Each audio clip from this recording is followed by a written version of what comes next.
Good morning, good afternoon, dear colleagues and everyone present. I am Laimi Ashipala, Public Health Specialist with the World Health Organization Namibia. Today, I'm honored to present my project, EmpowerNam, Peer HIV Education for Men, Ending Infections, Violence, and Amplifying Sexual Reproductive Health and Rights Voices, as part of my Southern Africa Leadership Journey for 2025.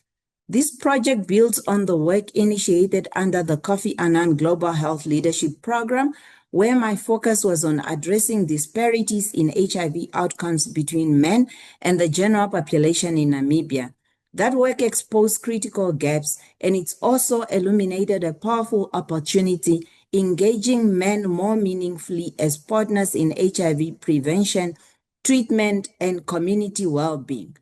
Namibia continues to experience a significant gender gap in HIV engagement. While we have made progress reaching 96, 98, 98 towards UNAIDS fast-track targets, men remain notably underrepresented across the HIV cascade.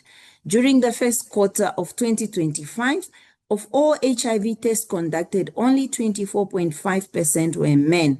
However, their HIV positivity rate was 2.5%, which is nearly double that of females. At the same time, young women and adolescent girls continue to bear a disproportionate burden of new HIV infection, with its incidence rising from as early as 15 years and peaking between 25 and 29 years. Although the viral load suppression levels are quite high, they are very low in men.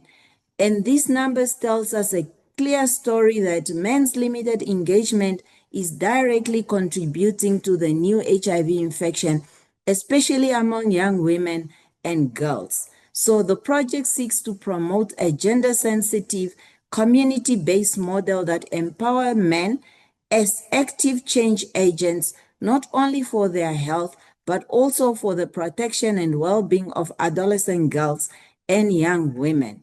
How are we going to do this? This project focuses on strengthening male peer educators through three main activities. Number one, updating the peer HIV curriculum to incorporate gender-based violence, sexual and reproductive health and rights, and family planning modules, training peer educators in selected regions with high incidences of HIV, and then facilitating a peer-led HIV and SRHR session through the Mentor program, a program that is already established by Ministry of Health. Therefore, by equipping men with accurate information and leadership skills, we are promoting healthier behaviors, positive masculinities, and a safer and more equitable communities. So the journey is grounded in four pillars of leadership. Number one being authenticity, meaning leading collaboratively and consultatively to ensure no one is left behind.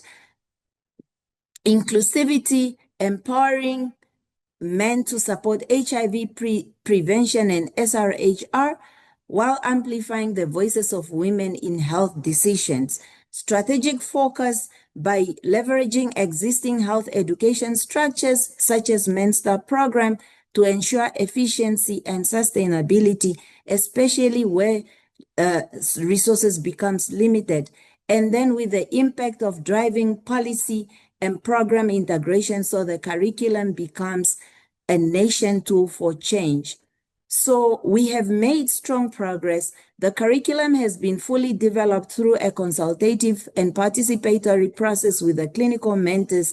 The HIV clinical mentors have been sensitized on its content, and the next step is to include training peer educators in region where these mentors are, while integrating the training into the Mentor program and ultimately scaling it up to all 14 regions of Namibia. However, we are faced with some challenges. The US executive orders have resulted in staff layoffs and uncertainty around HIV program sustainability. This requires us to be even more strategic and collaborative as we move forward. In closing, EmpowerNam, which is my leadership project, represents more than a curriculum revision. It is a movement to reposition men as partners in HIV response, protect young women, and create violence-free communities where everyone can thrive. Through collaborative leadership and strategic partnership, we can achieve a future where HIV infection decline, gender equity strengthen, and communities are empowered. Thank you very much.